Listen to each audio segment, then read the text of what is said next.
Comienza La Tierra Prometida con Beatriz Ozores.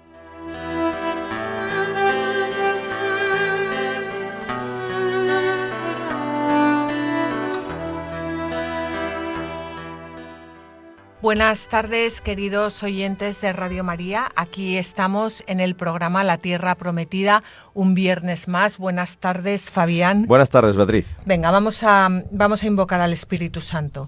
Espíritu Santo, eres el alma de mi alma. Te adoro humildemente. Ilumíname, fortifícame, guíame, consuélame. Y en cuanto corresponde al plan eterno, Padre Dios, revélame tus deseos. Dame a conocer lo que el amor eterno desea de mí. Dame a conocer lo que debo realizar. Dame a conocer lo que debo sufrir. Dame a conocer lo que con silenciosa modestia y en oración debo aceptar, cargar y soportar. Sí, Espíritu Santo, dame a conocer tu voluntad y la voluntad del Padre, pues toda mi vida no quiero ser otra cosa que un continuado perpetuo sí a los deseos y al querer del eterno Padre Dios. Amén. Amén. Bien, pues seguimos con el segundo libro de los Macabeos y nos queda este programa y el que viene ya para terminarlo.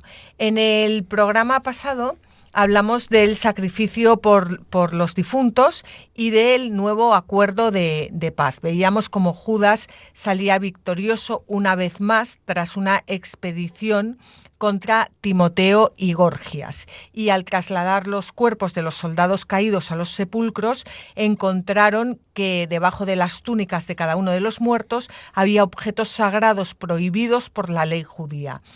¿Qué hicieron? Recurrieron a la oración, enviaron una colecta a Jerusalén para que se ofreciera un sacrificio expiatorio por los difuntos y lo que buscaban era el perdón de los pecados. Y Fabián estuvo explicando la diferencia de la culpa y de la pena. En el año 149, el rey Antíoco avanza contra Judea y tras ser derrotado llega a un acuerdo de paz con los judíos y les permite practicar su religión con libertad, dejando a Judas como gobernador de Judea con autoridad reconocida por el mismo rey. Y ahí nos quedamos el programa pasado. En este programa comenzamos con el capítulo 14 del segundo libro de los Macabeos y vamos a comenzar con la llegada al trono de Demetrio I. Y aunque al comienzo del segundo libro de los Macabeos no se prevé contar los sucesos relativos al reinado de Demetrio I, el autor del libro lo que hace es que continúa la narración ofreciendo pues un informe sobre el rebrote de la persecución y también informando de las nuevas victorias de Judas al comienzo de ese reinado.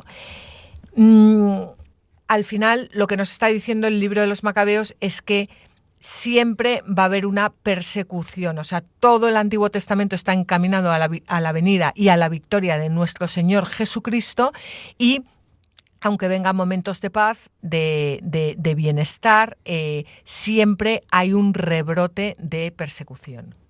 Bien, y la historia continúa. Y la historia continúa. Pues vamos a leer los versículos 1 al 4 del capítulo 14 del segundo libro de los Macabeos.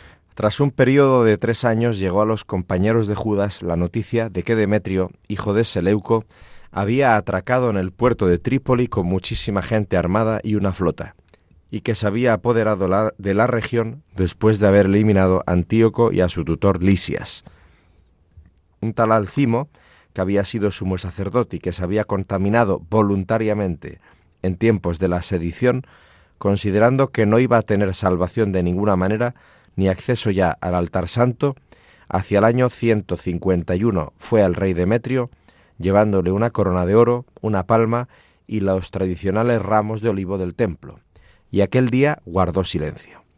Pues el nuevo rey llega desde Roma a Trípoli, que era una ciudad fenicia, El sumo sacerdocio estaba vacante en Jerusalén desde la muerte de Menelao, que lo vimos en el programa pasado, y Alcino era del partido favorable a los griegos, y lo que hace es actuar contra Judas, pero vamos, sin escrúpulos, y quiere hacerse con el poder de Jerusalén. Dice aquí, cuando habla de Alcimo, dice: considerando que no iba a tener salvación de ninguna manera ni acceso ya al altar santo. Bueno, pues Alcimo había sido sumo sacerdote y se había dejado llevar por toda la cultura, la religión griega, la religión pagana, los dioses paganos.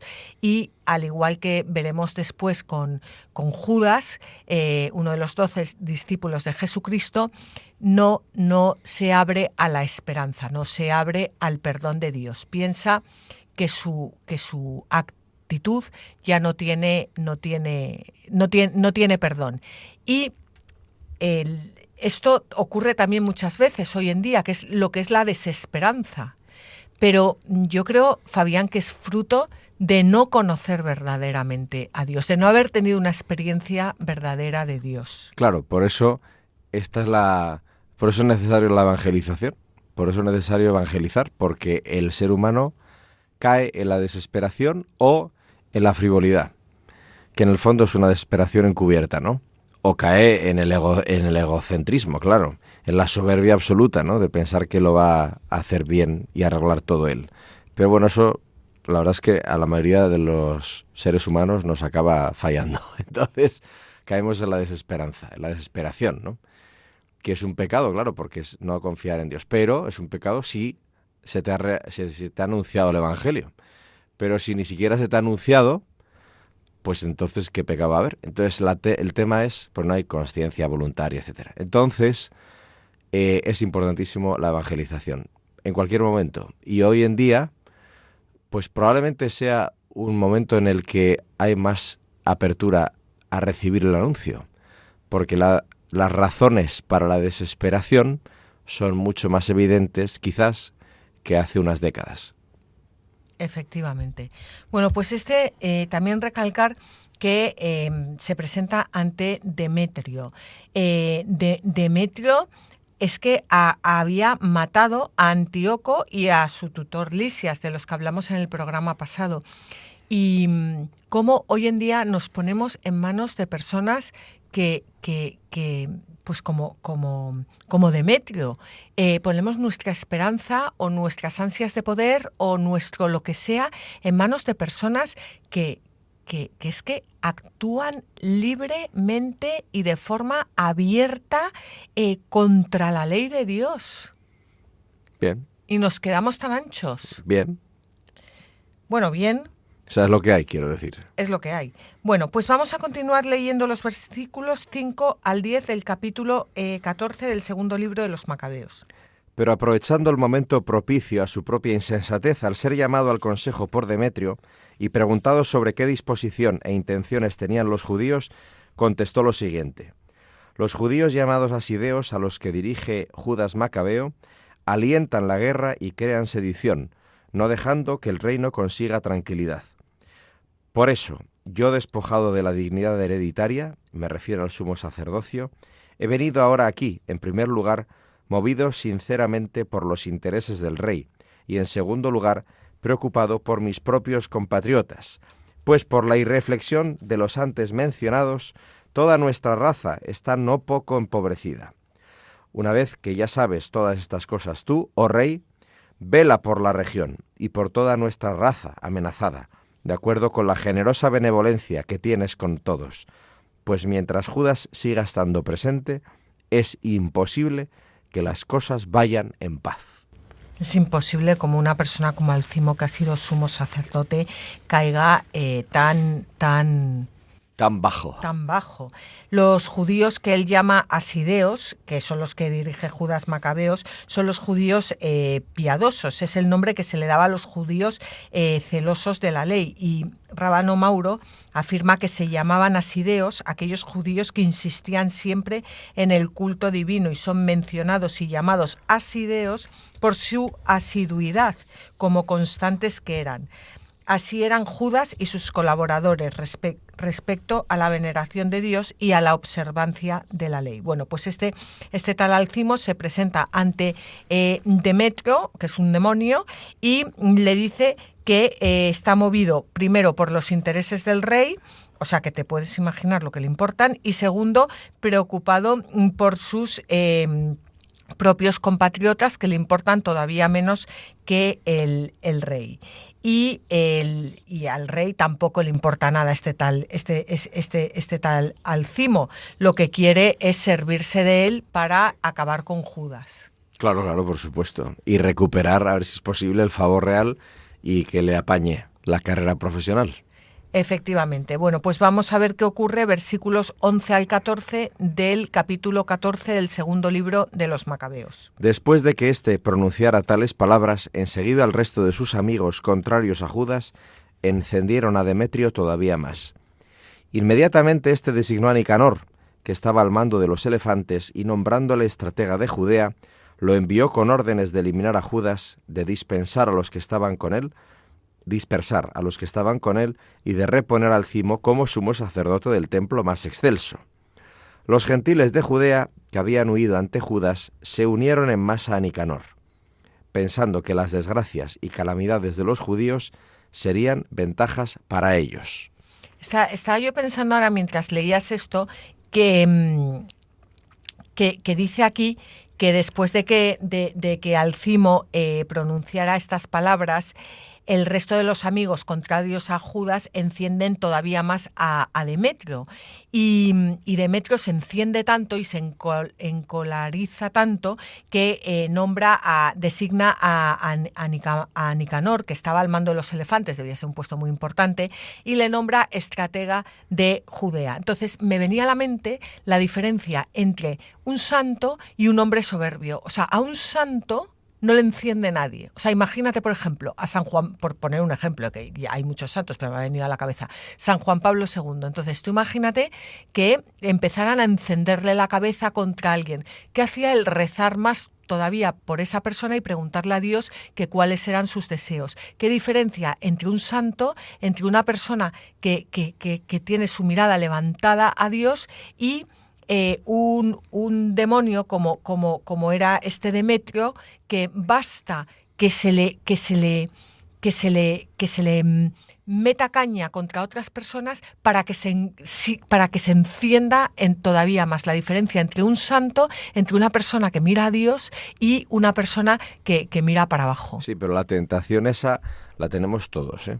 O sea, los impuros, los demonios, nos incitan a eso. Es a lo que se dedican.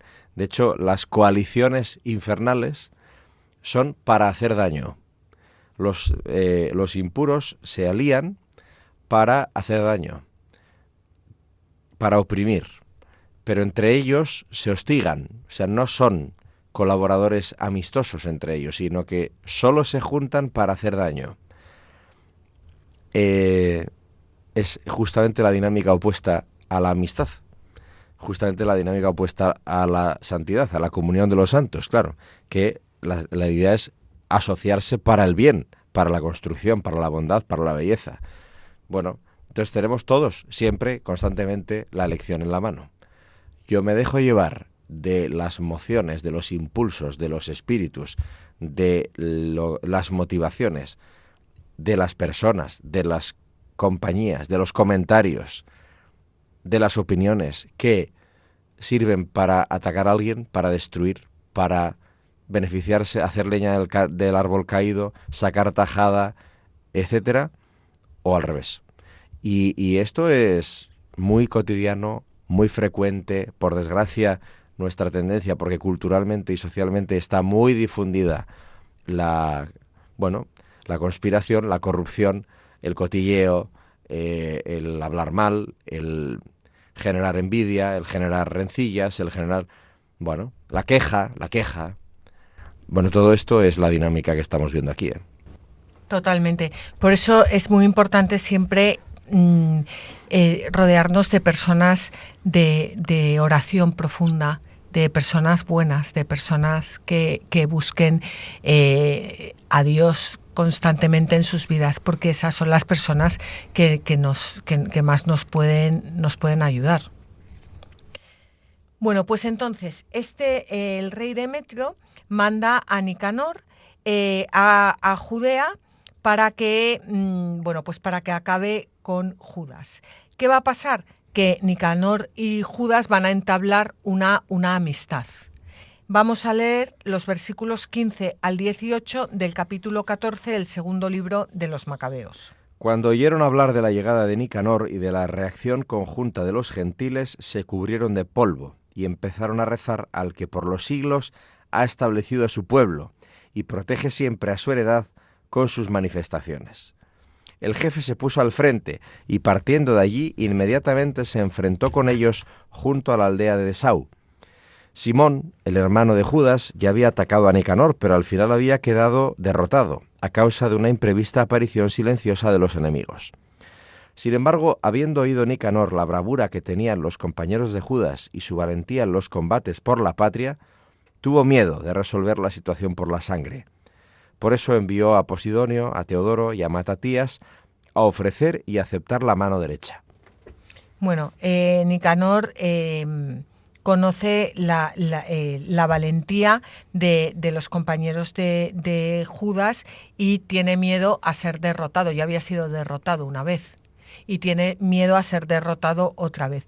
Yo creo que lo que está haciendo Nicanor es que va allí y ya se ha alejado del rey, porque el rey le ha enviado allí y una vez que estás lejos del rey, ¿para qué matarles a todos? ¿No? O sea...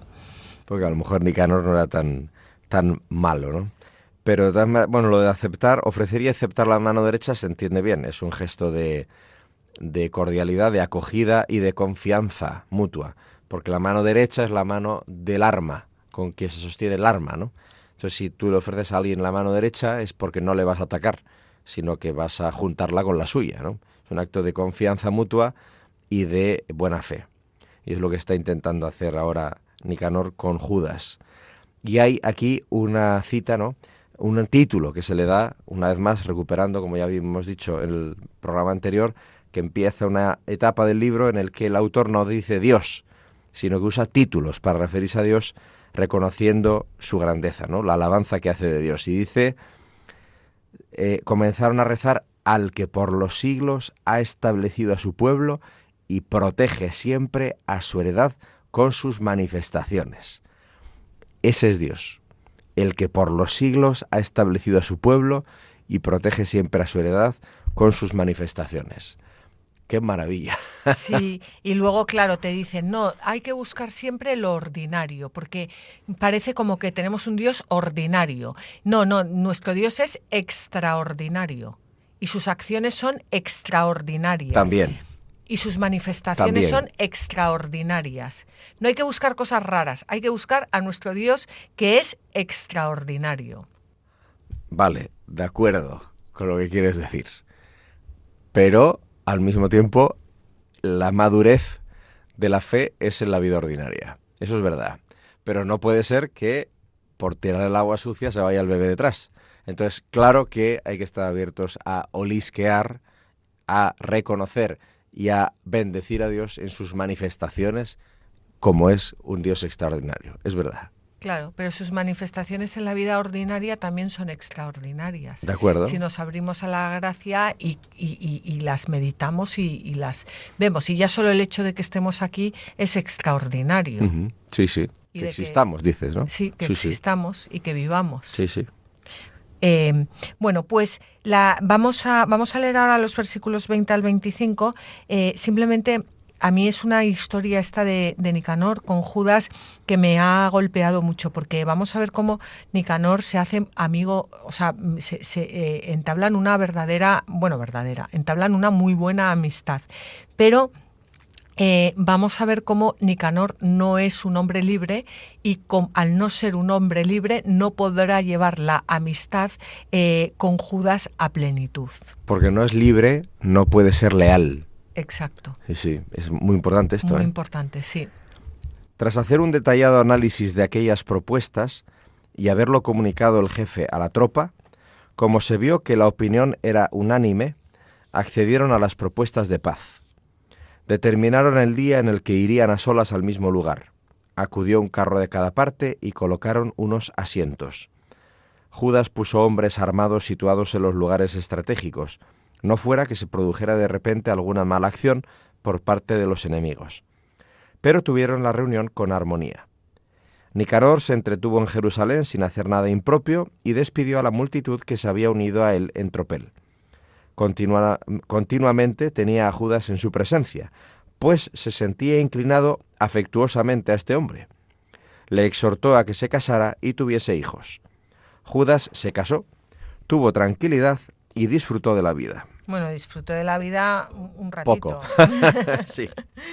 El pacto entre Judas y Nicanor y la amistad entre ellos sirve para resaltar ese talante pacífico de Judas y esa valentía a la vez que tiene y por supuesto también para poner de relieve la maldad de Alcimo, porque va a ser quien consiga arruinar esa amistad.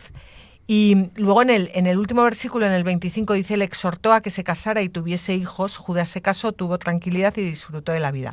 Bueno, pues esto solo lo encontramos aquí, en el segundo libro de los Macabeos, en el versículo 25, porque hasta entonces había vivido célibe, consagrándose únicamente a la lucha por la ley y a la libertad de su pueblo. Y a mí me encanta esto porque el autor, pues él lo que va narrando son los hechos que él considera más importantes. Y yo me preguntaba ahora, leyendo esto, que el día de mañana, bueno, cuando sea que yo me muera, pues, ¿qué es lo importante en mi vida que sería digno de narrar? Es una buena pregunta. Porque hasta ahora, en el primer libro de los Macabeos no se han contado rasgos tan personales de Judas. Y ahora se cuentan aquí. O sea, ¿qué hay en nuestra vida que es digno de narrar y qué hay en nuestra vida que es digno de olvidar? Bueno, da la sensación de que en este caso es evidente que es digno de narrar, sí, que Judas se casó. Sí, de hecho se narra, claro. Claro. Pero que yo me preguntaba, ¿qué será en mi vida digno de narrar el día que yo me muera? De decir, y fíjate que es a través de un pagano, ¿eh? O sea, Judas percibe la voluntad de Dios para él en este momento, habiendo entregado su vida como célibe a la causa de la patria, es decir, del reino de Dios, ¿no?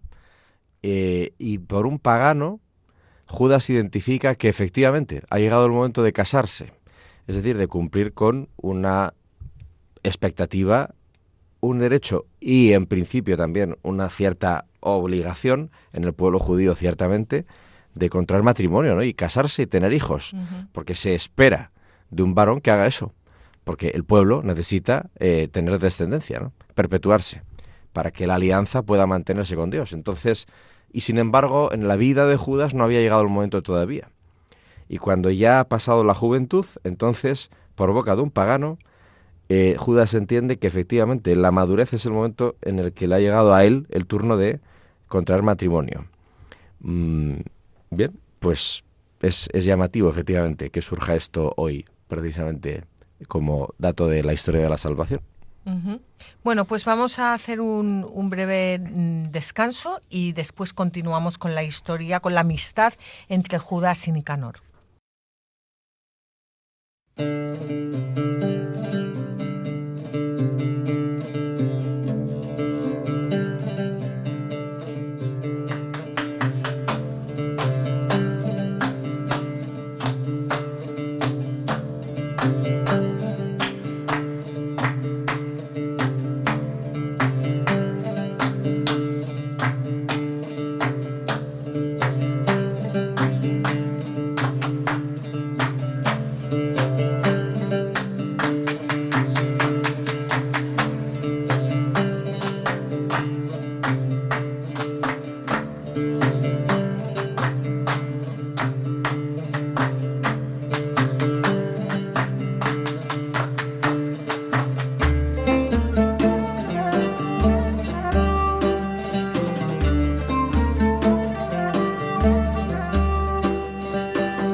Queridos oyentes de Radio María, continuamos en el programa La Tierra Prometida. Estamos al micrófono Fabián Melendi y Beatriz Ozores.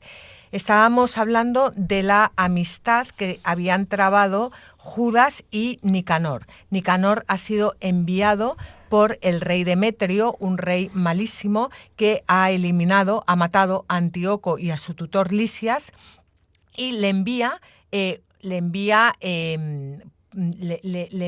a Judea para que acabe con Judas. Pero bueno, Nicanor llega allí y digamos que se siente admirado por este personaje, por Judas, y entablan una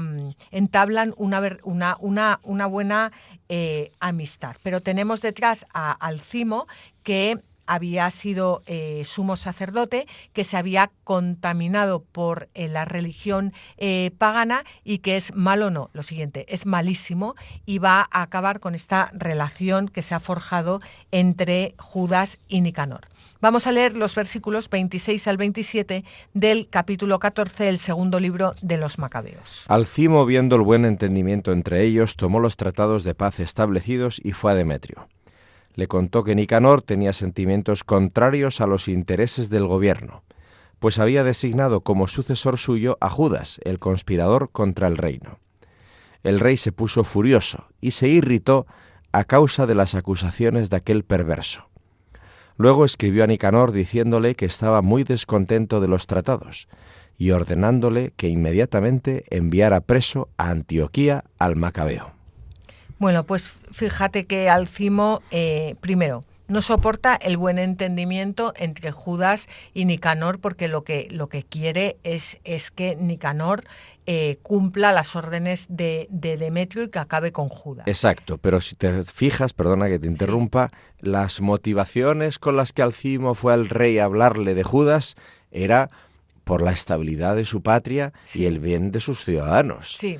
Y ahora que hay estabilidad en la patria y el beneficio de los ciudadanos, porque Nicanor y Judas se entienden, pues entonces ahora el otro va a dar caña otra vez y a rajar de mala manera para meter cizaña. Y esto es la descripción perfecta de lo que hace el enemigo con nosotros. Nos susurra perversas conspiraciones contra los demás para que creemos un juicio equivocado, por exagerado, de los defectos de los demás, para que nos cabreemos, que no los soportemos y actuemos como no debemos con los demás. Y esta es la dinámica del enemigo, del pecado, del tentador, del acusador, como se le llama en la Biblia.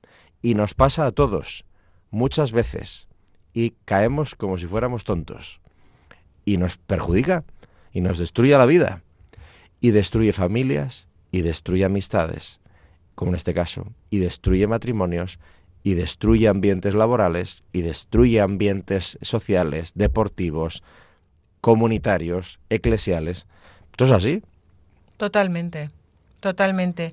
La mentira y la acusación. Exacto, es como y la envidia.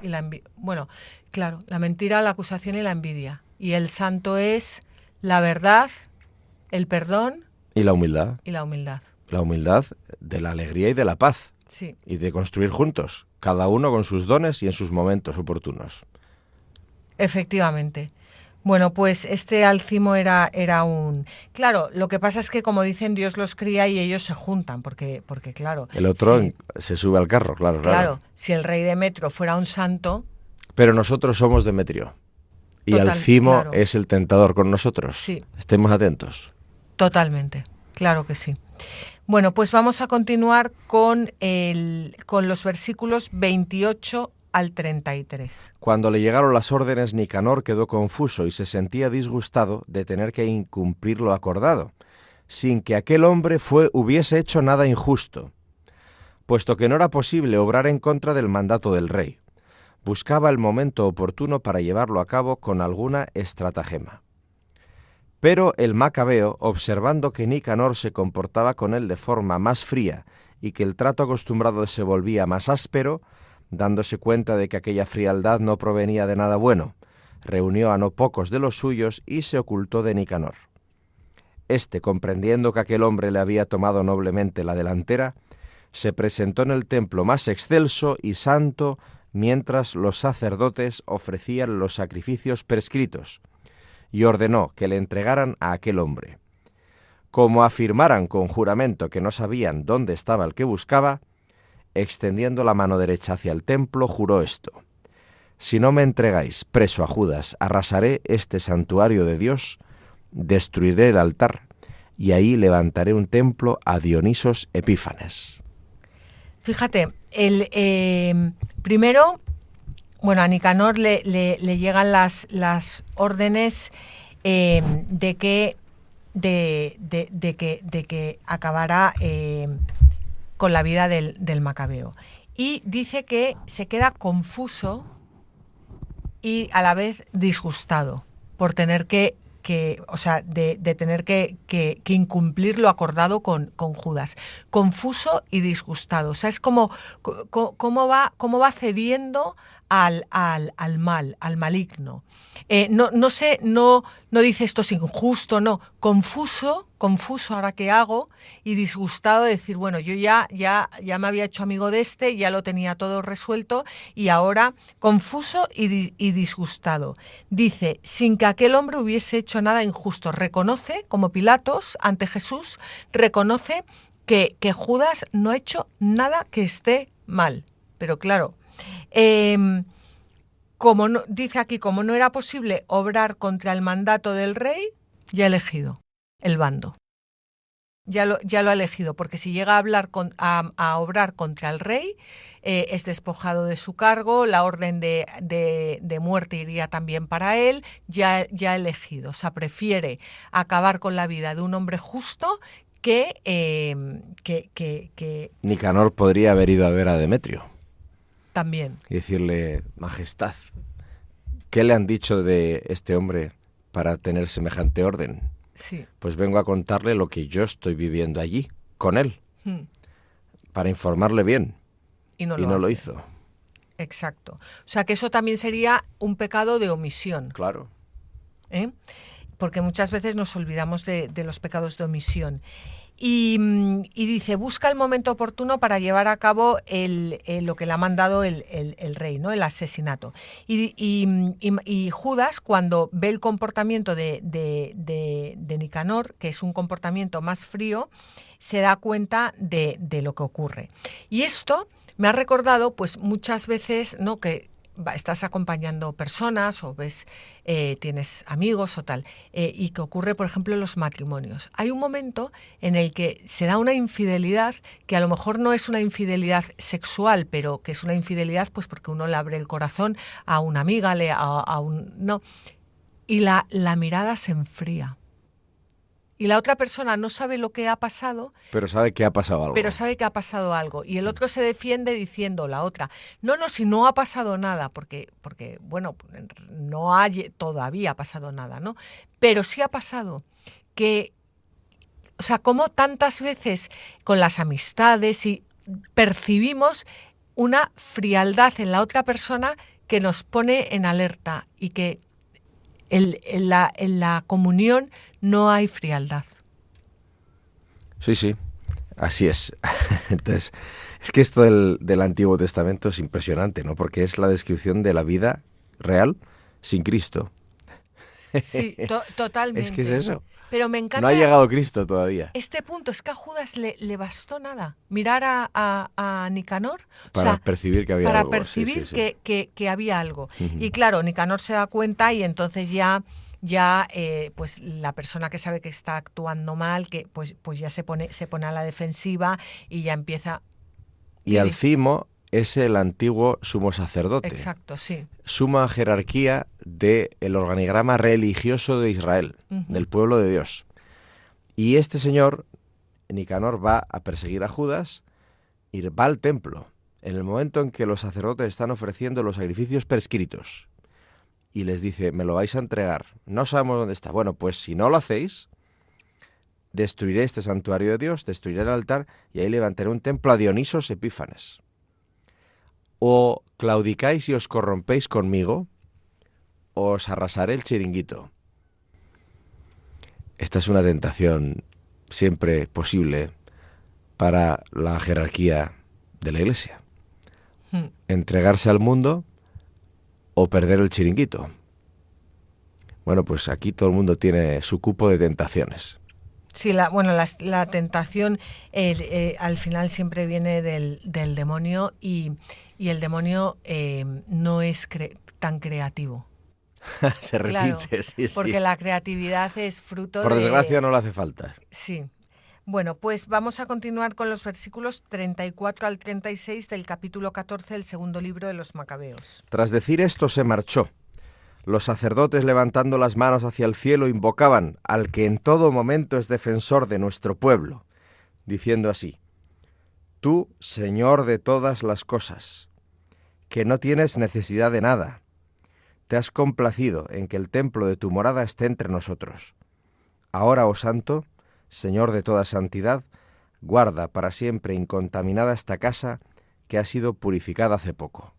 Bueno, pues Nicanor, cuando ve que Judas se le escapa, se presenta ante el templo, jura arrasar el santuario de Dios y destruir el altar y levantar un templo a Dionisos Epífanes si no le dicen dónde está Judas. Todo esto secundado por Alcimo, que sabe, como decías, el pecado que esto supone, porque ha sido sumo sacerdote y lo entiende perfectamente. Y los sacerdotes del templo, pues, ¿qué hacen? Pues invocar otra vez a Dios, que le dicen, le invocan al que en todo momento es defensor nuestro, de su pueblo. El Paráclito. El Paráclito. Es cómo se nota que ya están a las puertas aquí de la venida de nuestro Señor Jesucristo. Y cómo siguen con los títulos a Dios, ¿no? En vez de llamar Dios, dicen todas estas cosas preciosas, ¿no? Que constatan los actos, las manifestaciones de Dios con su pueblo, que les invita a la esperanza, frente al acoso incesante del enemigo. Totalmente. Bueno, pues vamos ahora con la muerte de Racías, que era uno de los ancianos de Jerusalén. Vamos a leer los versículos 37 al 40 del capítulo 14 del segundo libro de los Macabeos.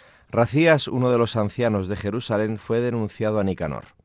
Era un hombre amante de la ciudad y gozaba de muy buena fama. Por su bondad era llamado padre de los judíos. En los tiempos anteriores a la sublevación había sido llevado a juicio a causa del judaísmo y había arriesgado constantemente cuerpo y alma en favor del judaísmo. Queriendo Nicanor demostrar el odio que tenía a los judíos, envió a más de 500 soldados para apresarlo, pues pensaba que apresándole a él recaía una desgracia sobre aquellos. Fíjate, este pobre Racías, que era un anciano, un hombre anciano, y que aquí estamos viendo, yo creo que hay una contraposición entre Alcimo, que había sido sumo sacerdote y que ejercía el poder y que estaba ahí junto al rey, con este Racías, que era un anciano de Jerusalén, es denunciado. Y Nicanor, Dice aquí, queriendo Nicanor demostrar el odio que tenía a los judíos, envió a más de 500 soldados para apresarlo. 500 soldados.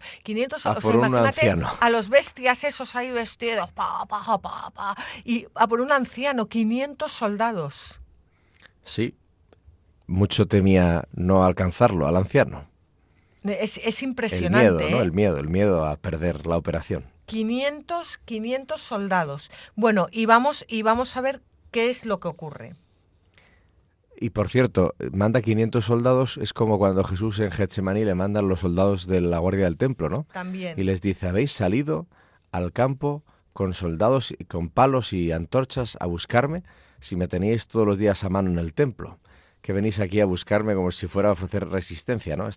El paralelismo llega hasta aquí con Racías. Bueno, ¿seguimos? Seguimos.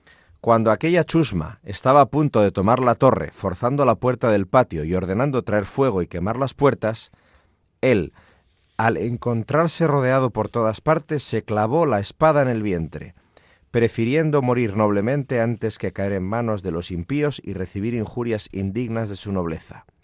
Pero no habiendo acertado el golpe por la rapidez de la lucha, mientras las tropas se precipitaban dentro de las puertas, él subió corriendo audazmente a la muralla y se precipitó con valentía hacia las tropas. Al apartarse ellos a toda prisa, se produjo un hueco y cayó en medio del espacio vacío. Respirando todavía y con el ánimo encendido, se levantó, mientras la sangre le fluía a borbotones por ser gravísimas sus heridas, y atravesando las tropas a toda prisa, se puso de pie sobre una piedra escarpada. Estando ya desangrado del todo, se arrancó los intestinos y tomándolos con las dos manos, los arrojó a las tropas e invocó al dueño de la vida y del espíritu que se los devolviera de nuevo. Y de esta forma murió. Bueno, pues desde luego una vez más podemos apreciar el gusto del autor del segundo libro de los Macabeos por el dramatismo de las escenas, porque obviamente este episodio carece de precisiones cronológicas y topográficas y nos recuerda mucho el caso de Saúl, que se da muerte de manera parecida para no caer en manos de los enemigos. Nosotros no tenemos más noticias de este anciano, no tenemos más noticias de su trágica muerte, pero el recuerdo de su acción sirve al autor sagrado para mostrar cómo se va a hacer en los relatos, como se ha hecho en los relatos martiriales, que es preferible morir antes que quebrantar la ley de Dios, o verse obligado a ello por los impíos. Exacto, porque aquí el autor no está describiendo, ni elogiando menos aún, un suicidio, sino que está describiendo un intento de este hombre justo por no facilitar que el enemigo haga un escarnio con él, que no le pueda llevar incluso a ser un contratestimonio, que no le pueda llevar incluso... Hay una escena en una película que no recuerdo ahora cuál es, que hay un espía ya retirado, pero que tiene una información. Y entonces viene un espía, sí en activo, del enemigo, del bando contrario, y lo localiza y llega a su casa. Y entonces este espía retirado se da cuenta de que tiene delante a un espía, que ha venido a sacarle datos y a hacer con él lo que haga falta hasta que consiga la información. Y recapacita, todo con mucha gentileza y educación, con su invitado, y entonces le ofrece un té, pero en el propio té, en vez de echarse té, se echa arsénico. Se echa un veneno, si es arsénico, se echa un veneno.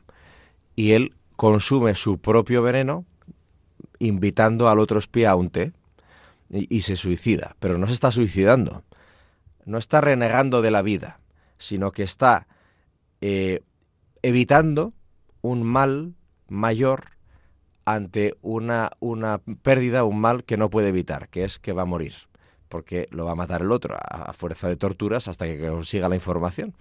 Entonces no busca la muerte, como ve inevitable la muerte, lo que busca evitar es que su muerte sirva para un mal mayor, ¿no? Que es dar información, que perjudique a su bando y tal. Entonces, lo mismo está haciendo Racías. Racías no se mata para suicidarse. Racías se mata para evitar que su muerte, que es inevitable, perjudique al pueblo. Entonces, no, en ningún caso se promueve el suicidio, sino que se está elogiando como un hombre, ante su propia muerte, escoge que su muerte sea de un modo que no perjudique al pueblo. Claro, es que, vamos a ver, Racías es uno de los ancianos de Jerusalén. Los ancianos eran personas muy notables, o sea, no era un niño pequeño, no era un impostor, era una persona venerable. Y es que han ido 500 soldados, 500. Sí, O sea, lo tiene difícil para escapar. Sí. Lo tiene muy, muy difícil. Y bueno, la verdad es que, o sea, la forma en que el autor cuenta esto, o sea, es un autor muy creativo. Muy descriptivo, al menos, ¿no? Pues, pero, o sea, la escena es iba a decir bonita, no es bonita, pero es muy interesante. Intensa. Sí. Y cómo sigue hasta que ya por fin le coge los intestinos, los toma en sus manos, los arroja contra las tropas, invoca al dueño de la vida y del espíritu que se los devolviera de nuevo, y de esta forma murió antes que pecar contra la ley de Dios. Exacto, y hay una nueva alusión a la resurrección aquí, explícita, y invoca al dueño de la vida y del espíritu, otro título, en vez de decir Dios, otro título divino, el dueño de la vida y del espíritu. Él no se suicida, no renuncia al don recibido de la vida, sino que la entrega para evitar un mal mayor para su pueblo, es decir, para servir a su pueblo, entrega su vida. Entonces la entrega al dueño de la vida y del espíritu para que se los devuelva de nuevo, esperanza en la resurrección. No reniega de la vida, sino que la espera de tal manera que puede incluso darla por el beneficio de su pueblo, para no perjudicar a su pueblo, ¿no? Nada que ver con un suicidio. Pero, y aquí evocamos fácilmente a Sócrates y demás, también como ser ejemplar, ¿no?, de su pueblo y tal, de los griegos, pero de Atenas. Pero no es comparable con Jesucristo. O sea, son todo anticipos, ligeros atisbos de similitud con, pero Cristo, como decimos en la liturgia, ¿no?, a su muerte voluntariamente aceptada para la redención de los hombres, tomó el pan en sus manos, ¿no?, y eso es la consagración. Bueno, entonces, que es un anticipo sacramental y una presencia sacramental del momento pascual, ¿no?, de Cristo. Entonces, la diferencia abismal. Cristo, habiendo podido podría haber evitado su muerte, no dice eso la fe. La fe dice que voluntariamente aceptó la muerte. No dice que la podría haber evitado, sino que voluntariamente la aceptó. No se resignó a que lo mataran, sino que hizo de ella el acto mayor de amor, que trajo la vida eterna al mundo, ¿no? Venció a la muerte con la muerte. Bueno, pues Cristo tampoco se suicidó, obviamente. Pero Racías no es Cristo y Sócrates no es Cristo. La única muerte eficaz que da la vida al mundo es la de Cristo, que todavía está por llegar. Bueno, y como hemos dicho que aquí, por supuesto, no se justifica el suicidio, pero tampoco se plantea aquí su moralidad, vamos a leer un texto de San Juan Pablo II de Evangelii Vitae, el número 66, que dice así: el suicidio es siempre moralmente inaceptable, al igual que el homicidio. La tradición de la Iglesia siempre lo ha rechazado como decisión gravemente mala.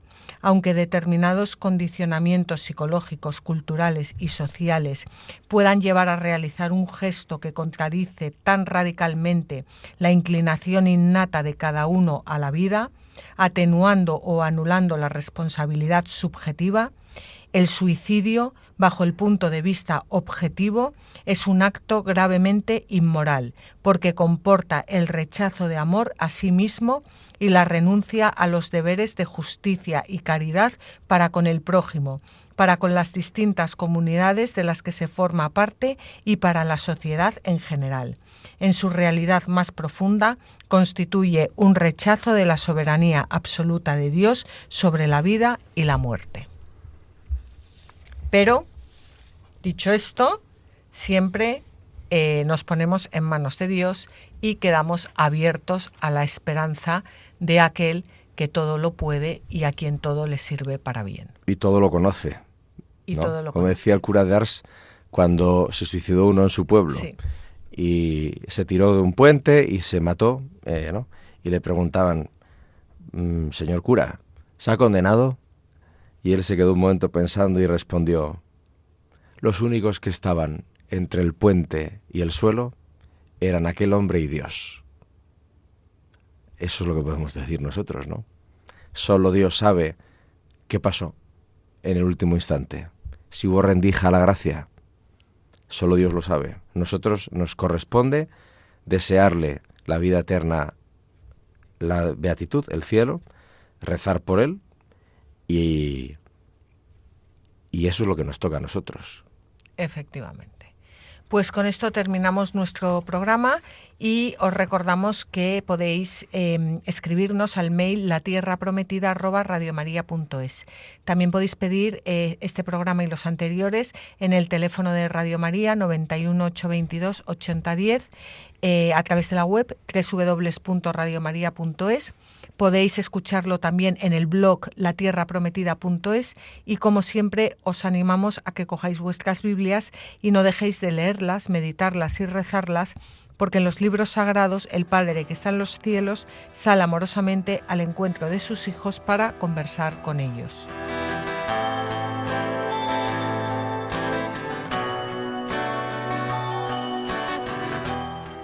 Así concluye La Tierra Prometida, con Beatriz Ozores.